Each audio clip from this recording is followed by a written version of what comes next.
అమ్మ, ఇక తదుపరి రాశి అయినటువంటి కర్కాటక రాశి వారికి ఈ రోజు ఎలా ఉండబోతోంది? వీరు ఎటువంటి పరిహారాలు పాటించాలి? మానసిక ప్రశాంతత విషయంలో కానీ నూతన ఆలోచనలు కానీ చాలా అధికంగా ఉంటాయి.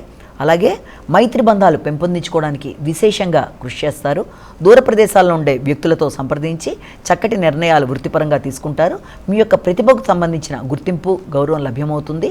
కొన్ని స్ట్రాంగ్గా తీసుకునే డెసిషన్స్ అనేవి చాలా అధికంగా ఉంటాయి. అంటే మానసిక ప్రశాంతతను పెంపొందించుకోవడానికి మీరు తీసుకునే విధానాలు చాలా వైవిధ్యంగా ఉండడం అనేది ఒకటి.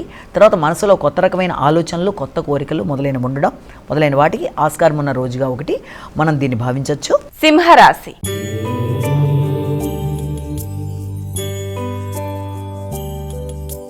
అమ్మ, సింహరాశి వారికి ఈ రోజు నేటి రాశి ఫలితాలు ఎలా ఉన్నాయి? సమయానికి పనులు పూర్తి కావడంలో కొంత జాప్యం అయినప్పటికీ కూడా కొంత నిద్రలేమి, బడలిక, అలసట మొదలైనవి చాలా అధికంగా ఉంటాయి.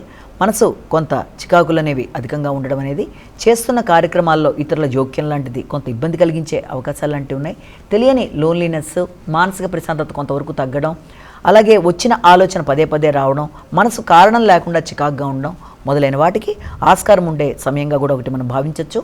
ఆకస్మికమైన ఖర్చులు, ఆ ఖర్చులు చేసి మరీ పూర్వపు రుణాలు తీర్చడానికి, అలాగే విజయం సాధించడానికి, పోటీల్లో పాల్గొనడానికి కూడా కొంతవరకు ఖర్చులయ్యే అవకాశాలు లాంటివి కనబడుతున్నాయి. కన్యా రాశి.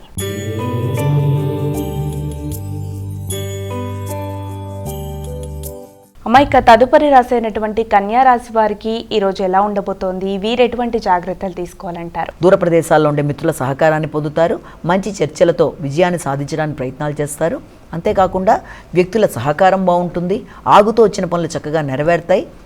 దాంతోపాటుగా మంచి చిన్ననాటి మిత్రుల్ని కలవడం అనేది, విందు వినోదాల్లో పాల్గొనడం అనేది, చక్కని చర్చలు చేయడం మొదలైన వాటికి ఆస్కారం ఉన్న రోజుగా, మీ మనసులో ఆగుతూ వచ్చిన కోరికలు నెరవేరడానికి అవకాశం ఉన్న సమయంగా కూడా దీన్ని మనం భావించవచ్చు.